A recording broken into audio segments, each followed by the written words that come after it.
Hey there, today I am sharing my most asked travel tip questions.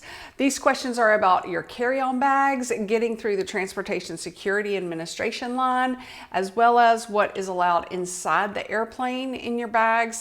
When you travel this summer, hopefully this list will help you pack more efficiently and confidently. The number one most asked question I get about travel is this essential going to be counted as a liquid to the TSA? Toiletries that are in liquid form need to be in a 3.4 ounce or 100 milliliter containers. And then all of those containers need to be inside a clear quart-sized liquid bag. Some examples of a liquid toiletry may be makeup, any of the tinted moisturizer, regular lotion, shampoo, Vaseline, gel deodorant, mascara and lip gloss specifically and technically, even though I got through the TSA line without putting my mascara in my liquids bag a couple of weeks ago. Yes. And then hair products like an aerosol spray or a gel form that can squeeze. Those would be liquids and need to be in the containers and in the liquids bag. Even dry shampoo is a spray or aerosol, so it counts. Solid deodorant is not considered a liquid, as well as that rouge or like cream foundation that's pressed or compacted. Those are not liquids. Spreadable food like peanut butter or applesauce, those are considered to be liquids. Cooked oatmeal is considered to be a liquid. So the containers they're in have to be in that liquids bag and pulled out. Let me know if you have gone through the TSA line and they said do not take out any of your liquids or do not take off your shoes. The only reason I can think of, among a million other ones that they won't tell us, is that there's new technology in that airport for that day, and then next week the technology might be gone or there might be a lower security threat. But my travel audience is going to be ready by going by the rules on the TSA website and your airline's website. We forget to check the airlines rules as well. When we went through the regular TSA line, not pre-check, in Houston, we walked through an open space individually and a sniffing dog, walked around us. But then we also still had to take out our liquids and take off our shoes. So all airports are different. Just listen after you've watched this video. Probably my number two most asked travel question is, are wet wipes, antibacterial wipes, baby wipes considered liquid? And they are not. They don't even need to be pulled out. But my travel tip to save space is to separate those wipes into little bags and disperse them throughout your carry-ons. I'm a Houston pilot wife, and I share tips to help you travel the globe finally without a worry in the world. Just click the bell beside subscribe if you need a free travel tip video every week. I just put out one a week. And remember that I'm just a pilot wife. Go to the source, to tsa.gov, if you have a persnickety question, or go to your airline and check their carry-on requirements if you need specific answers. You can also go to my TSA app to find out the rules for what is allowed. Since my husband does work for an airline, we fly standby, and that means we only get a seat if that seat is open. So we do not ever check bags. So this video is all about my carry-on bag experience and the rules that I've researched. If we did check our bags and then ended up not having an open seat to get on that flight, the airline and you passengers would be very angry if your flight was delayed while the bag handlers looked for our bags. We just always travel with a carry-on suitcase and then a personal item bag that fits under the airplane seat in front of you. A lot of people also ask me when is the best time to buy a ticket. And because we fly standby, we don't buy tickets that often, but when we have, this has been my experience. I want you to only buy tickets or only search for tickets when you are ready to buy, because the algorithm, the computer, the website, they know that you're searching. So the next day you search for a ticket, you are going to have to pay a higher price. There is a trick to finding a really cheap flight for Spirit Airlines, and that YouTuber is Breakaway on a budget. I will link her website or her YouTube channel below. You have to go to the airport and buy a ticket at the kiosk inside the airport, and you miss this like $23 fee. Another question I get asked is, how early should I arrive at the airport for a flight? I've always lived near major airports, Atlanta, Houston, Dulles, and Washington, D.C. And we always get to the airport about an hour and a half to 2 hours before boarding time. Check the boarding time, not departure time. This summer, especially with the TSA being understaffed and the normal amount of people traveling again, there are going to be lines. So get there 2 hours before boarding. Many of you have asked me about disposable razors. They are totally allowed in any carry-on bag and they do not need to be pulled out in airport security, as well as electric razors. The only thing that is not allowed in your carry-on bags is a straight blade razor. That needs to go in your checked luggage if you take it.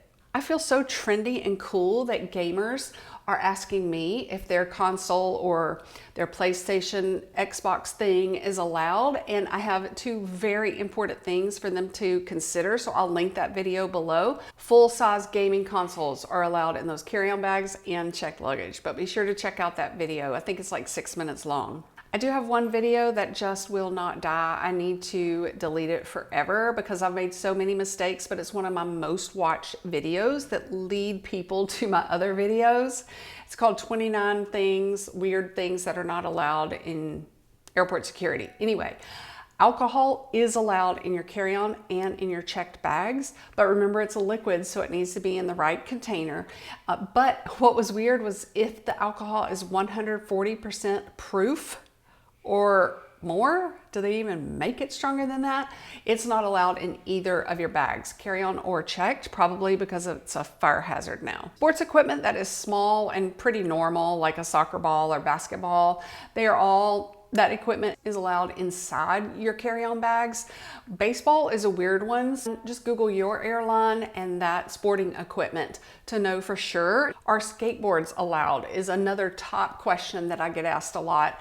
They are allowed and need to be stored upside down under the seat in front of you or in the overhead bins. Insulin and other medically necessary equipment is allowed through regular carry-on bags, but they do ask that you pull them out and put them in a gray bin. I would just have all that stuff in a little bag and just put it beside your liquids bag. The TSA also asks that you tell the officer before you're pulling it out and putting it in the gray bin. And you are allowed to take ice packs that are not frozen. They can be completely room temperature if it is for a medically necessary accessory. And then if you don't have medication that needs the ice pack, that ice pack needs to be frozen solid pretty much. More and more parents are asking me about traveling with a family member who has autism. Just like traveling with insulin or any medical issue, you go to tsa.gov, scroll down to medical issue, and then you have a drop-down menu where you can type in what your situation is. One thing that I recommend with any kind of medical issue or traveling with a cat like we did out of Washington Dulles when we moved here about 6 years and 2 days ago. Back in the South, you can always request a private pat down going through security. That's going to take about 20 more minutes of your time or more, but it whisks you away to a roofless little room that has privacy and it's quiet and just less chaotic for those nervous people or people with a medical issue or a scaredy cat.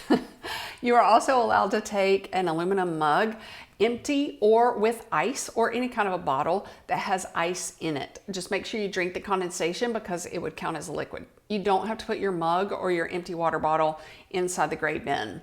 Another question I get asked is about curling irons or curling wands. They can go anywhere in your carry-on bags and they do not need to be pulled out in security. Travelers do ask me about vape devices. I would just have those in your carry-on bags and ask the officer when you get up to the line if they really need extra screening and so they need to go in the gray bin. But e-cigarettes cannot go in your checked luggage. They must go in your carry-on bags. Since this video is airing around July 4th, go United States of America, fireworks are not allowed in your carry-on bags or your checked luggage.